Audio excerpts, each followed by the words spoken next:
Hello, everyone. I am Julianne Meyer. You are watching Own Your Wellness. And, you know, it has been one of those days for me where it's been running. And now I get to sit down and have a wonderful conversation with an amazing gentleman that I met through a networking connection of all things. And he's just so fabulous. And he's already changed my life in a positive way. And I'm going to let him share his story. But I just want to leave you with this before we get going. And that is that when somebody is not afraid to tell about who they are in order to help other people, or even the struggles that they've dealt with, you have to give them credit for being able to be vulnerable enough to be visible in order to help others. And that's really translated into how he helps people grow their businesses. So without further ado, let's bring James Childress on to the show. Welcome. Hi, Julie. Thanks for the intro. Yeah, glad to be here with you. Thank you. Glad you're here. I've been looking forward to this conversation since we first spoke. And, I'd love for you to share a bit about who you are and how you got to where you are today. Okay. So my path to where I am now is a pretty meandering path. Where's the best place to start? So I started in high school, actually, with sort of an odd career path. I decided that I wanted to pursue acting as my career. And I'd heard from so many people that I did acting with that, you run out of money at some point. Waiting tables get a little old. And so I decided I wanted to find a way where I could navigate that path securely and accomplish my dream of being a professional actor. So I double majored in business administration, accounting, and theater arts acting. And, there's no business like show business, right? So I, everywhere I went, I was kind of looked at a little bit odd because I was a little bit odd. No one else really had done that before. And that's sort of what got me started on my journey. And after I left college and got my degree, I became involved in a martial arts school and really had a passion for this type of training, and it became sort of an all-consuming thing. Unfortunately, after many years of being a part of that group, I realized they had some very negative working. Now, sorry about that. We had a tiny technical difficulty. James, you're sharing about this journey with martial arts, and then something happened. So we want to hear. Yeah, 100%. No problem. Yeah, so I became part of a martial arts school. I was a student, and it became sort of an all-consuming thing for me. I really was involved in a significant way. And after spending a lot of time with this group, it became very clear it was not everything it was cracked up to be. And nowadays they call this a high control group. In the 80s and 90s, they preferred to call it a cult. It was very much not what I'd signed up for and not what I thought I was becoming a part of. So anyway, after I left that very interesting experience, which we can expand on more if you like, but I started to work with a therapist actually to understand a little bit more about what had happened and why I ended up in that place. I certainly didn't want to backslide and end up in a similar circumstance. And I gained some incredible insights. I also learned a little bit about my brother's experience because my brother went through some trauma when he was young, and it really affected the family in some pretty drastic ways which I didn't actually understand until I met with this therapist and gained some of these incredible insights that therapists can offer. So during that whole time, of course, I was plugging away many hours in the late evening and on the weekends, becoming an accountant like I am now and using my skills to help business owners grow their businesses. I've grown and sold 2 businesses myself, seen a lot of businesses succeed and fail over time, and learned a lot about the business world and how people can succeed. So now I use my powers for good instead of evil, and very glad to be here with you, Julie, and share my story and see if there's any way I can help the community that's in your show. Yeah, no, we're so excited to have you here today. Anybody who might be joining us for the first time might be going, what in the heck? Why do you have somebody who, deals with numbers? Why are they on a wellness show? So Yeah. here's my thinking. If you watch the beginning, it says there's more to health and wellness than broccoli and burpees. That's the tagline of the show. How much time do we spend working? How much time? Mm. And shouldn't that be well? To me, that is all about wellness in every aspect of our lives. And why not grow our business? Yes, money cannot buy happiness, but it does buy experience, and it does give you a sense of security. So therefore, and I don't know anybody on the planet who is dirt poor who is super healthy, because they are stressed to the max. So Mm. I'm excited to have you here because, if we're going to spend most of our life working anyway, and a lot of us, are entrepreneurs that are watching, or solopreneurs, or have small businesses, or even medium-sized businesses, it can be very lonely because not everybody takes the same pathway that we do.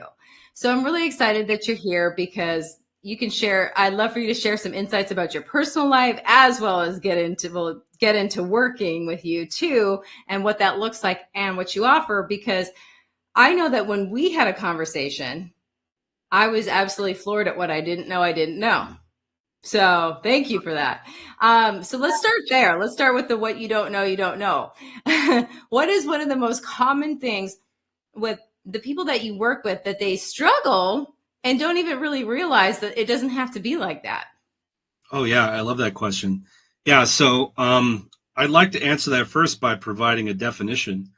So there's a lot of people throw around the word entrepreneur, and if you go on the etymology dictionary, the online etymology dictionary, you can actually look and find out what this word actually means, because it's very appropriate that they use that word for what it is. And so entrepreneur is a word that's actually 3 words. There's 3 kind of roots in it. Entre means between, pren means to hold, and the part means someone who, like user, someone who uses. So entrepreneur actually means someone who holds between. Now this is very appropriate because someone who's an entrepreneur, and if you started a business, trust me, you are. There's no like the title that's bestowed upon you, because you're an entrepreneur because you are someone who's holding between. And that's the entrepreneurial experience.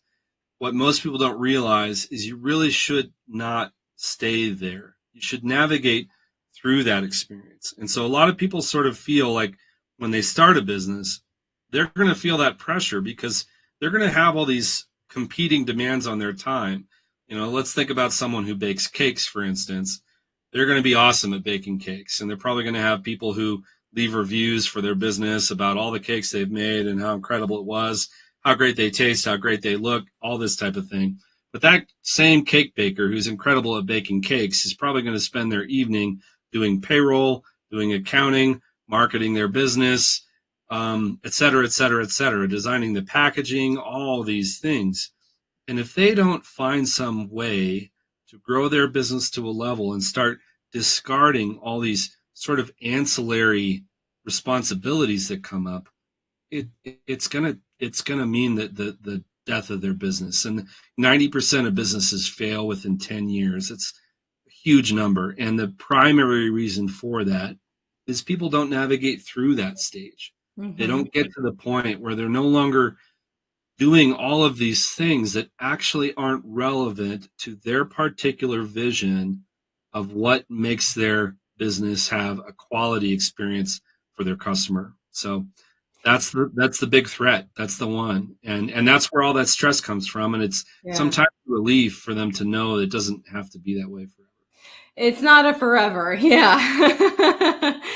I have a business partner that I work with, and one of his sayings that I thought was really brilliant was that you can save your way right to the bottom.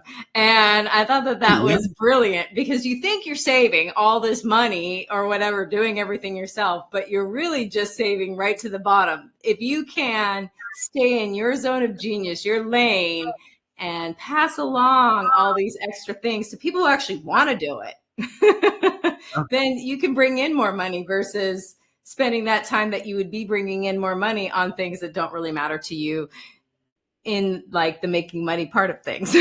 Yeah. It's the ultimate challenge. And it makes sense because as they grow, you've never hired a marketing person before. And there's a great book out there that talks about this called The E-Myth. Oh And yeah. it's from the 70s, written by Michael Gerber. And he says the pivotal point in your business comes, and I totally agree with this, when you hire someone to do something for your business you have no idea how to do yourself. And that is a bit of a leap. You bring someone on to figure out why your website doesn't bring you customers, for instance. When you first bring that person on, it's going to feel pretty challenging because you don't even know how to evaluate if they're doing their job well. Aside from, are the customers coming? But they'll probably say it takes time, and can you trust that? It's a Mm-hmm. difficult challenge. Yeah. That's a great book, by the way. So anybody who's watching, definitely, it's you're not the first person to mention it to me, and I do own it. So Yeah. I'm going to recommend it as well. It is life changing. Plus, it's kind of like there's I look at myself because I'm the center of my universe. So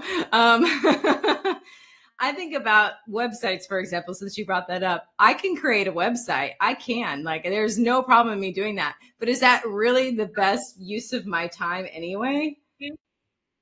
It's not. I Yeah. could hire somebody who does it way better than me. Just because I can do the mechanics of it, even, doesn't mean I'm the best choice for it either. So, Yeah, yeah. I mean, hiring someone who's done 100 websites, they should know something that we don't.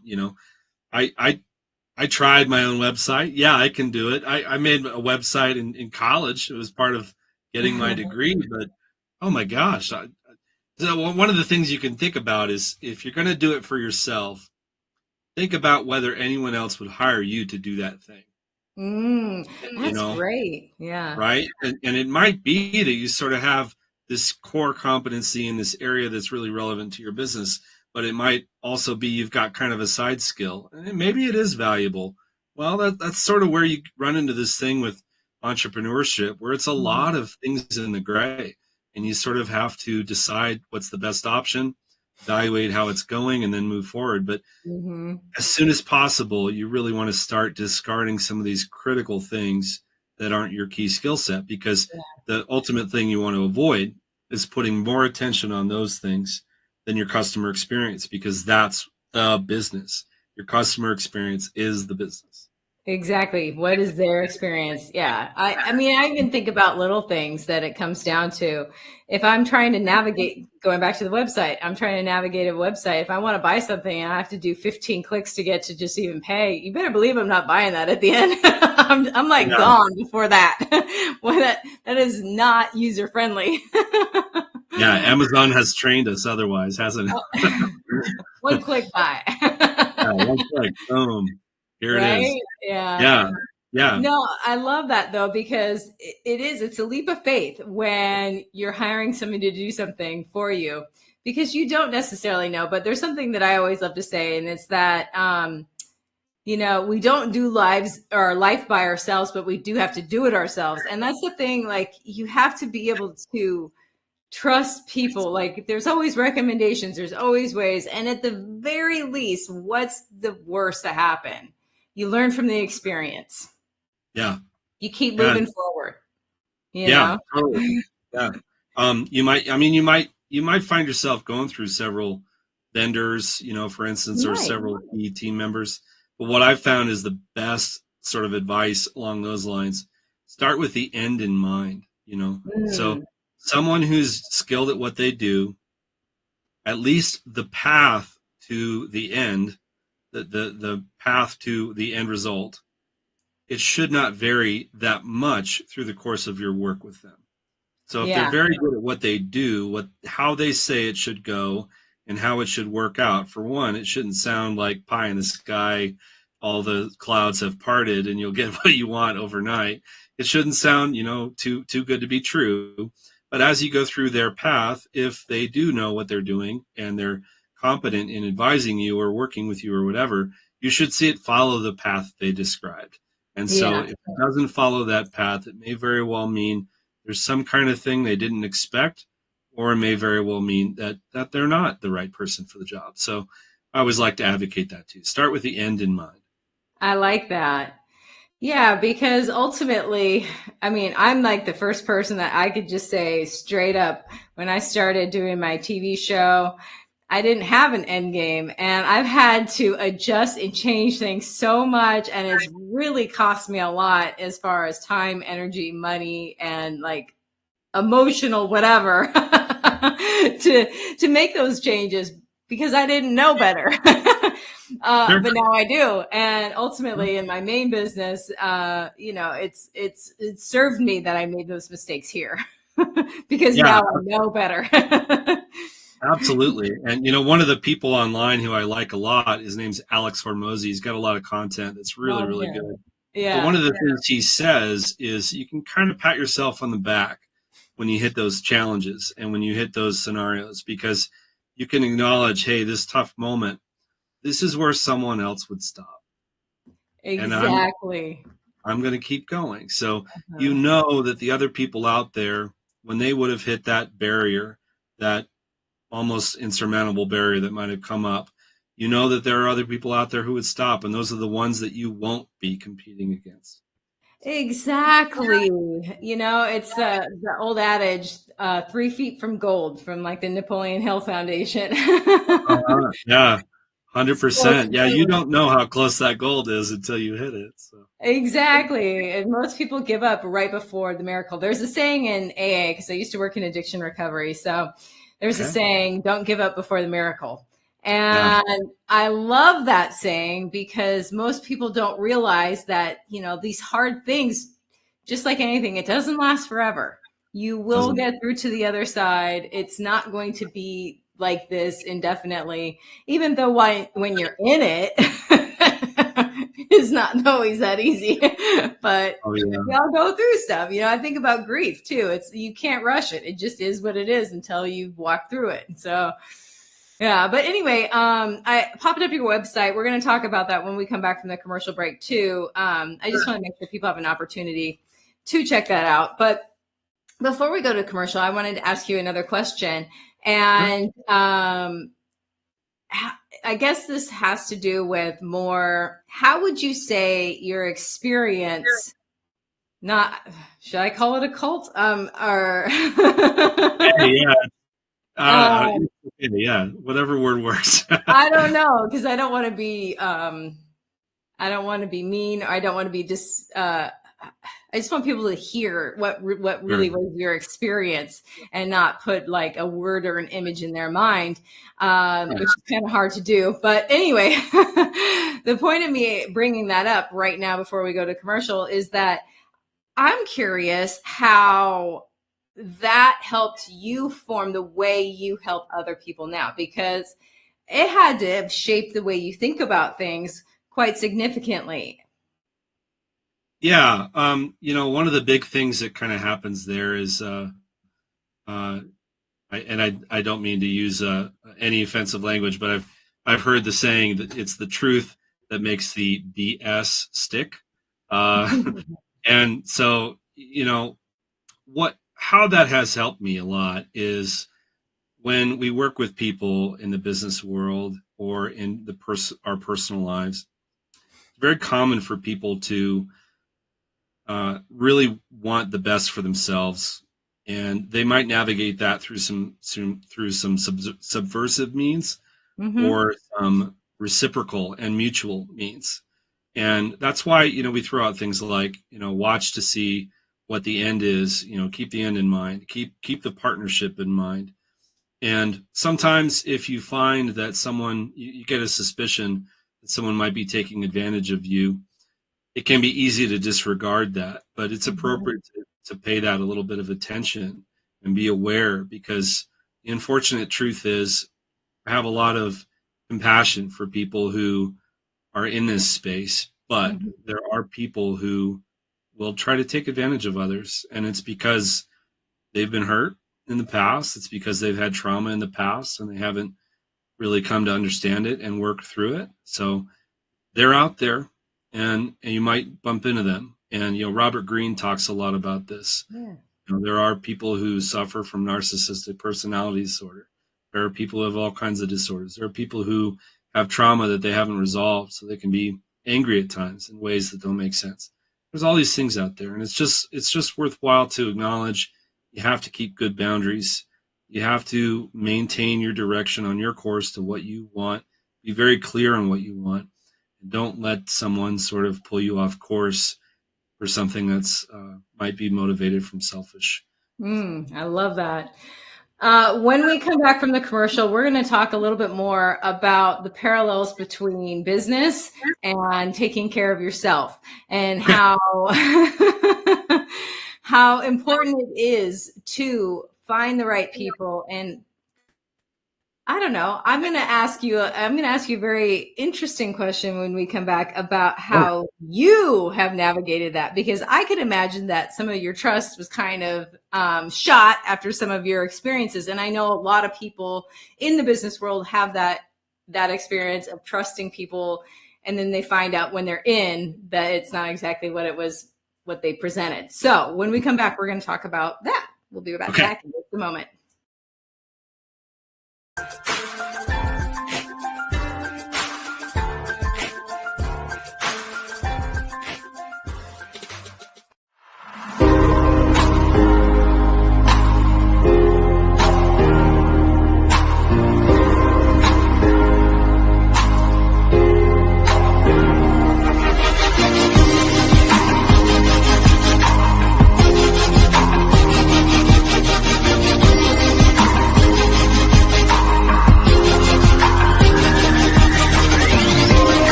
Welcome back, everyone. If you're just joining us now, I'm Julianne Meyer. You're watching Own Your Wellness, if I could even say the name properly. Gotta love live. Anyway, let's bring our guest, James Childress, back to the stage. Welcome. Thanks, So Julie. glad to have you here. Before we hop into that loaded question, the question of the hour about how can you learn to trust yourself again and trust yourself in business and make those choices for who you're going to work with. I want to talk a little bit about how you help people and send people to your website and so that they can investigate more. So tell us, because this is this is going to be super dramatic, and I hope you don't mind me saying this because I really hate this word, but it's almost like you were a victim of people, and then you went from that to owning like who you are and moving forward and not being that and actually helping people. So I just love when anybody doesn't let their previous choices define their next ones. Yeah, yeah, I appreciate that. The work we do, we work with small to medium-sized business owners. We help them navigate the path of entrepreneurship so that they can really provide the best experience that their business can offer them. So everyone thinks it's all about cash. Okay, sure. We want our business owners to make more money, but there's a nuanced discussion around what's this business going to do in 5, 10, 12, 15, 20 years. Mm-hmm. Are you going to have a succession plan? Are you going to, what level do you want to grow it to? You want to grow through some aggressive means, kind of building your scaling up, as most people say, or do you want to grow through some internal means, through efficiencies that you can gain? All those things are different approaches. They require some different skill sets. They require different analysis of what the business is doing. And it really, again, isn't something that these business owners should have on their plate. We consider ourselves a seed resource, like we talked about that path of entrepreneurship, sort of discarding these things. One of the first things they should discard is the financial plan for their business so they can start investing in other resources like marketing, payroll, taxes, etc., all these other things that will come up. So again, in the big picture, they can pay close attention to their customer experience and their business can succeed. So that's how we help. I really like that. And I think that you bring up something that's really important. Not all success looks the same. So, like, what I would consider important is not necessarily what my neighbor would consider important. And what is my ultimate goal? Is it to be able to step out and not be in the day to day? Is it to really just have my hand in everything? Is it going to die with me? Is there going to be like somebody that's going to take care of this after I'm gone? I mean, what does all of that look like? Most people don't think about any of that when they start. They're just like trying to figure out how they're going to pay their bills. Yeah. I mean, there are some businesses where the very mature version of the business still has the owner doing some of the, what you might call sort of the grunt work, because that's what they love and that's where their passion is. But they might want to grow the business so it lives to support their peers in a different way. For some people, it's, hey, I'm in Fiji. Let me know what you need once a quarter. I mean, those are very different approaches to business and very different approaches to business growth and creating a culture in the business that supports all those things.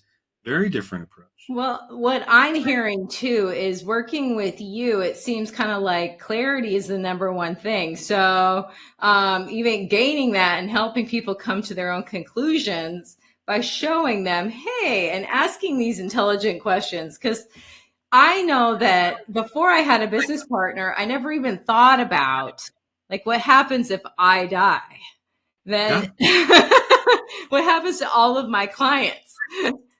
I mean, I can't just leave them. Like what happened, they all depend on me. So what is going to happen to them? So, I never thought about that before that, or all these different things that I never even knew I needed to know.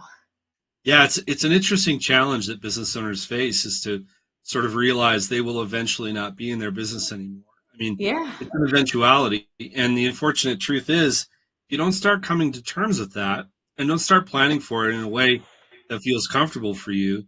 You might find yourself at the stage where that needs to happen, and you don't actually know what to do. Like, I worked with an owner for about a year, and it was sad. We couldn't actually get him to decide to sell his business, or what to do with it, and Mhm. I could see clearly he had not really wrapped his head around the idea of ever being away from his business, and he was in his late 70s. And so, Wow. there, it's going to happen. And how do you want to do it? And how do you want to do it with purpose? Hmm. Whether it's after you've done it for 5 years and you're going to sell it, or whether it's a lifestyle business and you've had a great, incredible career, and now it's time for someone else to take over. So, Exactly. And, I'm going to say this from my own personal experience. My mom passed away when she was 43 and she had a business. And I was 14 at the time. I inherited her business. It was a brick and mortar wow. tavern. So I'm 14 years old. Now I've got a house and bills to pay and also an entire business to take care of at 14 years old, Oh, because wow. she was sick for a while. So it's not like she didn't know that this was a possibility. Okay. But she was not willing to look at any of that. And so now she left me at 14 years old. That was a very early age to learn that lesson. Like, you got to be thinking ahead as to what's going to happen if you cannot be there, Yeah. especially if other people are relying on you, because her business had employees. Her business had, it's not like we could just shut down without, I mean, there was ramifications for everything. I learned a Yeah. lot about business at 14 that I probably shouldn't have. Oh, man, that's probably better than going to Harvard with what you did. I mean, talk about a crash course, right? Uh-huh. Yeah. Right on the front lines. Yeah. Um, But, yeah. so I appreciate that. And I can understand that it's hard to look at. But that's where, having somebody like you come in can actually open the eyes. It's not like you're speeding up the process of leaving your business. Yeah. Yeah. It's To kind of put that in context, sort of back to the topic I think you kind of wanted to move into, Mhm, all these things about a person's business, what they're going mhm. to do when it's not theirs anymore, like what's going Yeah. to happen now, the day to day, and when are they going to get back to like baking cakes, which they love? What all Mhm. those things, if they're not really attended to and given their time to be sort of worked through, they're just this kind of it's kind of stewing, like this business owner. I mean, the business Mhm. owners I'm talking to in your audience know this. You sort of the day starts and the day ends with just sort of this feeling like all these closed loops are out there. Yeah, it's like Yeah, sitting on your yeah, shoulders, like buzzing yeah, yeah, around back in there. yeah, yeah. And really what we advocate is, hey, what's best for you, what's best for your team, what's best for your business, what's best for your customers. Be real. Be real about those things. Be real Mhm. about what you want. Be real about what this business could be, should be, and make some real steps, make some decisions so you can have it be what you want it to be. You don't have to settle for less. You really like it sounds cliche, but you can have it all. You just sometimes have to change your approach, and you have to Yeah. be honest about what you Well, for me too, I think that when I'm like deciding who to work with, for example, one of the things, because I have some trust issues of want. my own for various reasons. I think that any human on the planet, if you're at least an adult, you have some sort of trust issue at some, there, like, Yeah. nobody Sure. gets through life unscathed. Um, but for me, I think the best thing that happened for me, like what really helped me feel more empowered with my choices, was to learn to ask better questions of who I'm Yeah. working with. Oh yeah. 100%. Yeah. Because if you're not asking questions, or if you're not asking the appropriate questions, or even taking into account your intuition, because sometimes somebody's perfect on paper, but for some reason Yeah. you just don't like them for whatever it doesn't, it's not even necessarily saying anything about them. It's probably not a good person for you to spend your time with. 100%. Yeah, and to sort of give a little bit of perspective that kind of ties all these experiences together. when I was in that group and things were really going poorly, and it started out pretty darn good, and after a while, it just got bad, and then it got worse and worse and worse, especially towards the tail end. But one of the things I noticed after I left is there was something sort of going on in my head, which was I was saying, "Hey, I don't like the way this is working. I don't like the way this is going," but so Mm-hmm. and so is not saying anything, and so is not saying anything. Yep. And so I probably shouldn't say anything. And that happens so much, so often, everywhere, in every setting. And there's a Mm-hmm. great book that really talks about this. It's called Crucial Conversations. And this management consulting group came into this business, and the authors in this case, they came into the business and they started talking to the owners and the managers and the employees. They really wanted to get a sense of how management was doing because they were supposed to improve the culture of the business and all this type of stuff. So they started asking around, and I'm kind of paraphrasing here. I forget the exact name, but everywhere they go, someone was like, they were like, "Kevin's the best. Kevin's the best manager. Kevin's the best manager. Kevin's the best manager."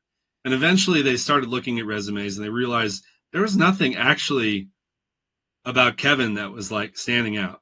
So they decided to start attending some meetings, and they realized what was going on is they'd have this CEO up, in the boardroom talking about his big plan. He'd go through this whole thing, and we're going to do this, and we're going to do this, and he'd say, "All right, so how does that sound to everyone?" Kind of forceful, like most CEOs would. Mm-hmm. And it's like crickets, right? Or it's a lot of people saying, "Oh yeah, yeah, that sounds good." And Kevin would always kind of raise his hand. He'd say, I was just wondering, what about this what about this part? Can we dig into that a little bit? And it always invariably open up this discussion where everyone would start saying, yeah, I'm really concerned about that. I really don't think that'll work. And so it's a very collaborative kind of approach. And it's where people start speaking up. Another Mm-hmm. example of where we see this, Steve Jobs would talk a little bit about how ideas should prevail over hierarchy. Yeah. And another way you can hear this is, and I forget who I'm quoting now, but it's a good quote. If there's someone you can't criticize, you know who is controlling you. And so to bring it all together from being in a high control group, being in business, trying to make changes, being willing to work with people and hold them accountable in a way that makes sense. The biggest thing is there should be no one you don't feel that you can have a candid conversation with. Mm-hmm. Everyone around you, you should be able to share what you think, what you feel, something you see going poorly, and Mm-hmm. if you see that it has a likelihood of not working out, you should be able to say that. And people should be able to listen to you and hear that and acknowledge your experience and what you feel about it and explain it to the full extent of your understanding, especially if you're the owner, and work through it. So one of the things we also tell the owners we work with, anyone that they might bring on board, employee, outside vendor, etc., it is their job to explain something to you completely and fully so you understand Mm-hmm. it.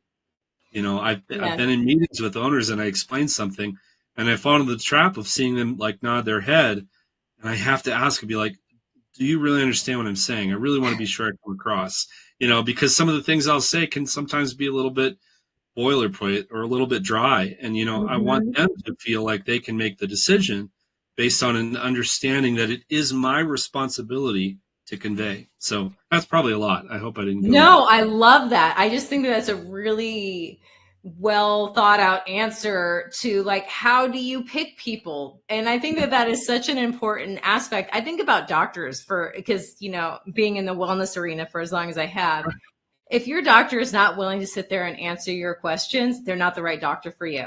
They Oh, just yeah. aren't. They aren't. If they give you crap, if they aren't willing to answer your question, they're not the right doctor. First of all, they are required by law to answer your questions. So Yeah. no matter how many you have, so so that is, I think that that's really important that you should be able to ask all those questions, whether or not it makes the person you're speaking to feel uncomfortable. That's not about you. Yeah, I mean, and you can put it into context. You can say, Yeah. hey, I really don't want to make you uncomfortable. I apologize if the question I'm asking makes you feel uncomfortable. It's really not my intention, but I need to understand this completely and fully. It's my business. It's my pride and joy. I'm very serious about wanting to succeed here. Or it's my health. It's my body. It's my life. To give you Yeah. kind of an interesting story, my mom had a lot of health problems. She had 4 spine fusion surgeries, one that resulted in a staph infection, Wow. and she was in the hospital once, and someone came in, and you do need an advocate in the hospital, and when you're in a doctor's office, you sometimes need to be your own advocate. But the Mm-hmm. nurse was about to give her medicine for muscular dystrophy, and my mom said, I do not have muscular dystrophy. And they looked on her chart on their, fancy computer program, and it said my mother had muscular dystrophy. And it eventually got to the point where they brought in a cart, kind of like, when we were kids, they had the audio video cart, but now they brought in this cart, had a webcam and it had a microphone, and it had a TV screen. And they brought in virtually a doctor from Boston. And he said to my mom, he said, raise your right arm, raise your left leg. And he had her do these exercises.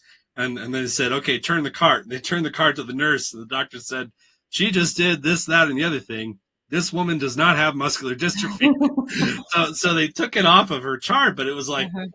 hey, accidents happen. These are real people we're dealing with. And it's okay Well, for you to ask questions of them. It's it okay is. sometimes to say, I'm sorry, but I think you're wrong. I need you to explain this more. I need you to go check something out for me. So yeah, sometimes we confuse being polite with being nice, or sticking up for ourselves. And we do Mm-hmm. have to stick up for ourselves. And really, if you think about it, kind of the roles were reversed. You wouldn't want that other person you wouldn't want to, if you were in that other person's shoes, you wouldn't want what they're doing to be paid so little attention. They're allowed to fail, right? So one of Yeah. my idols in business is William Edwards Deming, and he says no one goes to work to do a bad job. Yeah. And he used that as a guide to say it is our job to help people do a good job. And Yes. I so love that. sometimes if you let it ride for too long, people will have a problem, and they kind of created the problem for themselves, but we Mm-hmm. might have also been able to prevent that problem and prevent them from having a bad experience when they're sort of in our solar system, because Exactly. we just didn't raise the flag early enough. Yeah. No, I love that. We do need to go to one more commercial break. When we come back, we're going to continue this conversation and we're going to talk a little bit more about being our own advocate and a little bit more about like maybe some unexpected twists and turns that you've seen that are kind of common threads for people in business. So we'll be back in just a moment.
Welcome back, everyone. If you're just joining us now, I'm Julianne Meyer.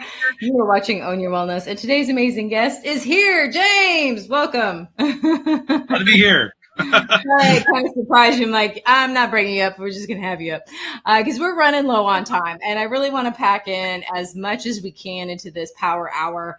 And, during the break, I was thinking about this idea. Well, we bring it back to health but it's the same thing with our business. I was interviewing somebody the other day and he was like the first person to live after, well, he was put on the ventilator because of COVID, and he was the first person to actually live after being put on the ventilator. Because usually that's just like a number, like you're dead, that's it. And he was the first person to actually survive.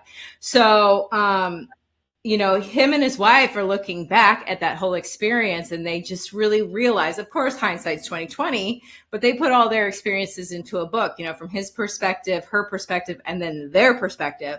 And the point is that if they'd asked better questions, 99% of that never would have happened in the first place. But they were so like, that's the expert, I'll listen to the expert.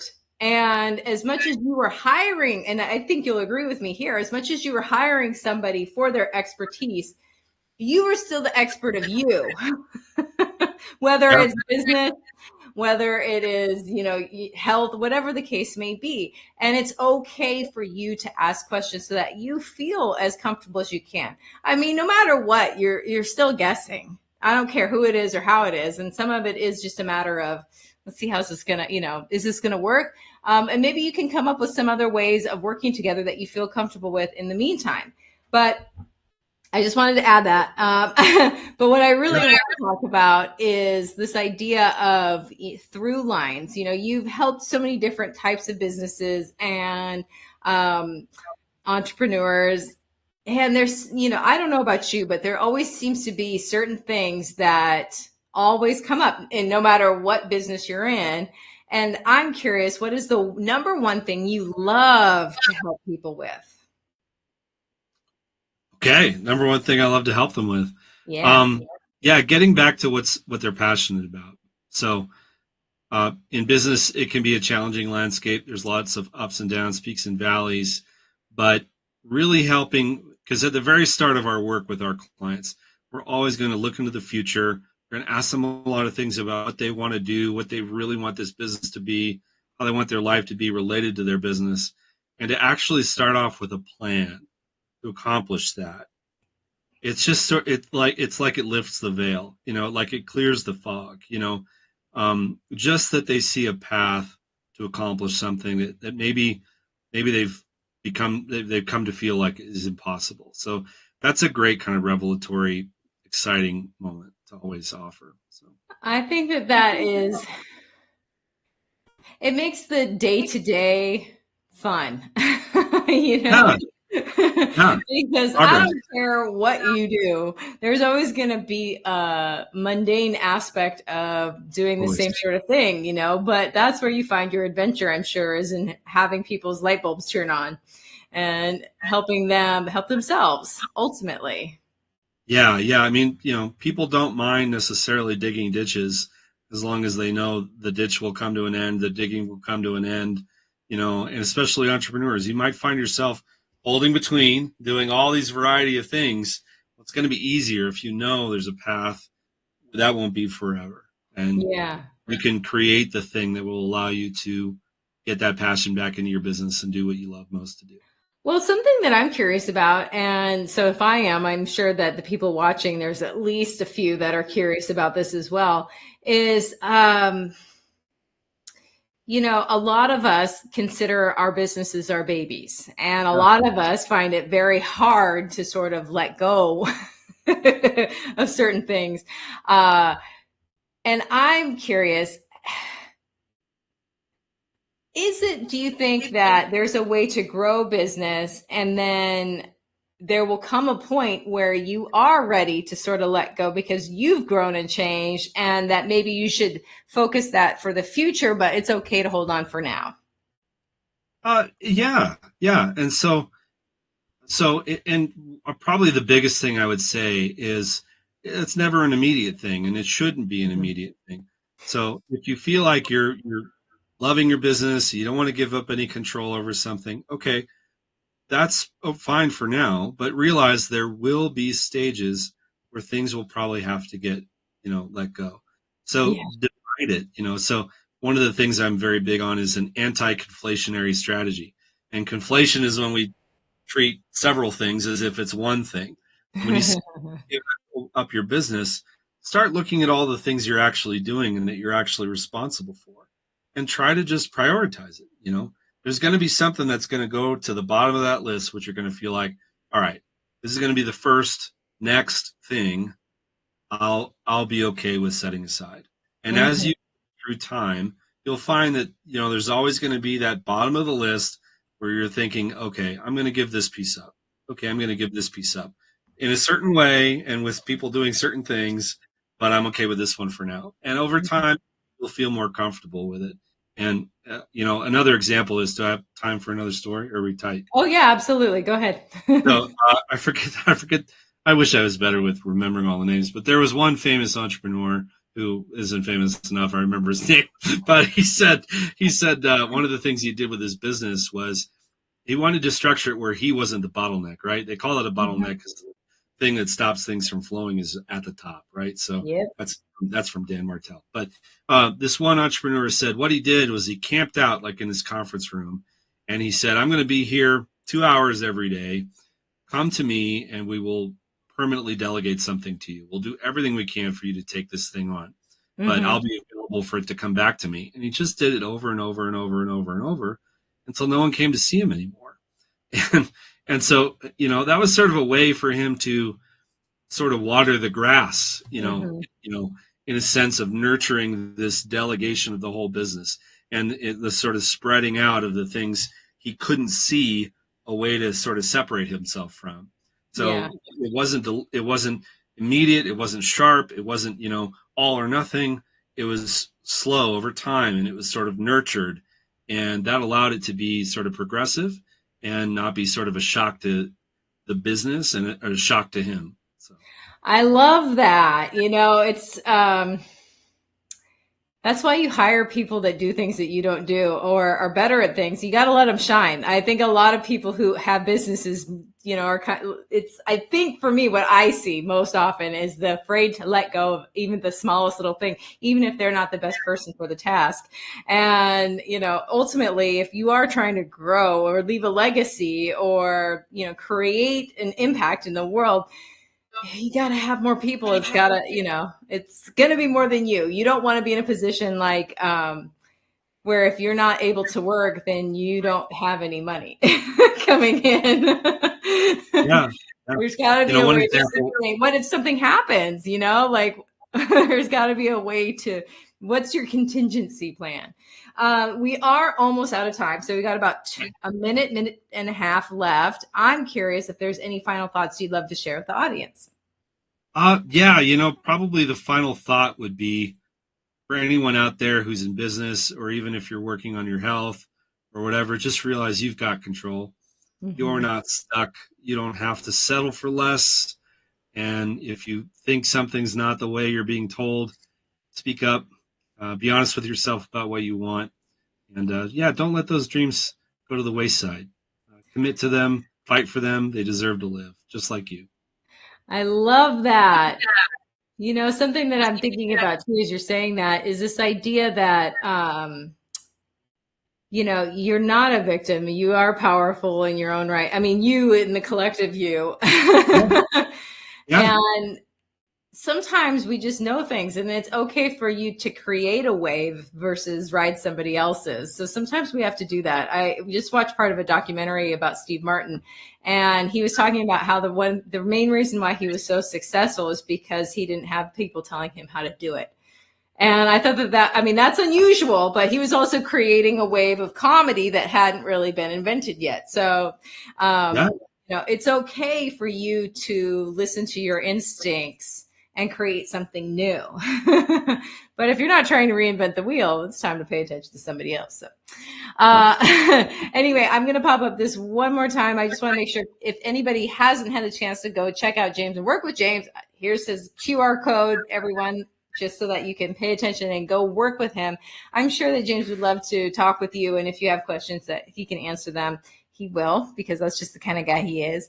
And